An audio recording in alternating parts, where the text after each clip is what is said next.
uniting himself by his power and mercy to that which is infinitely apart from him. God assumed a human nature in order to save man, lost by sin and subject to the prince of this world.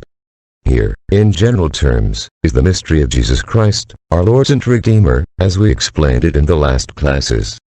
In fact, in today's economy of salvation, it was necessary for Jesus to suffer for us and thus deliver us from our sins.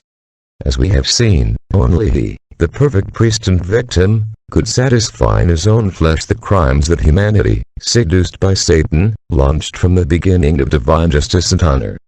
Giving Himself freely to death, Jesus deserved all of our graces and, in addition, He offered the Father a fullness of love that only in His SS heart could fit. On the cross, He effectively atoned for our sins, so that we can say, with truth and propriety, that we have been saved. However, it is up to us to open ourselves or not to the abundant effects of His saving surrender. The Lord gave us the medicine. It is now our task, each of us, to take it. Objective redemption was accomplished, fundamentally, by the vicarious and meritorious sacrifice of Christ. But redemption in a subjective sense must consist of the application of the fruits and effects of this sacrifice to each individual man. This application is also called justification and is given, above all, through baptism, by virtue of which we participate sacramentally in the death of our Lord and, cleansed from all sin, we are reborn to the state of supernatural union with God. That the old Adam is destroyed and the new one restored. Through baptism, which gives us sanctifying grace and forgives all the penalties due to our sins, the Lord unites us intimately with Himself, making us true members of the Church, that is, of His own mystical body, whose soul is the Holy Spirit. This incorporation into Christ is of paramount importance because it represents the door to our salvation, that is, that union with God that we referred to a few episodes ago.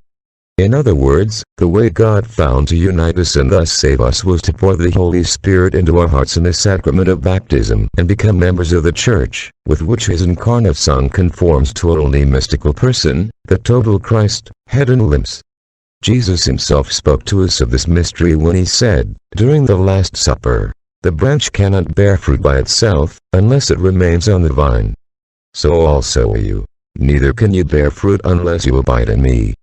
I am the vine, you, the branches.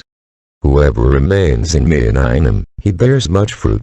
Because without me you can do nothing." John 15, 4-5. Through baptism, therefore, we are grafted like branches to the one who is the true vine and whose Father is the farmer, cf. John 15, 1, and from this vine we receive the sap of divine life, that is, the life that is nothing but the Holy Spirit. The Apostle St. Paul also referred to this mystery when he wrote the following words to the Corinthian faithful: "As the body is a whole having many members, and all the members of the body, although many, form one body, so it is also Christ. In one Spirit we were all baptized, to form one body, Jews or Greeks, slaves or free, and we were all impregnated with the same Spirit. Thus, the body does not consist of one member, but of many." 1 Cor 12, 12-14.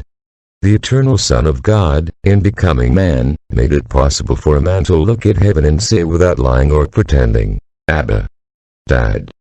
We, however, who were only human persons, need to be united with the incarnate Word so that in Him, taking part by grace and the Holy Spirit in His divine sonship, we can be introduced into the family of God as adopted children and exclaim also, "Abba, Dad."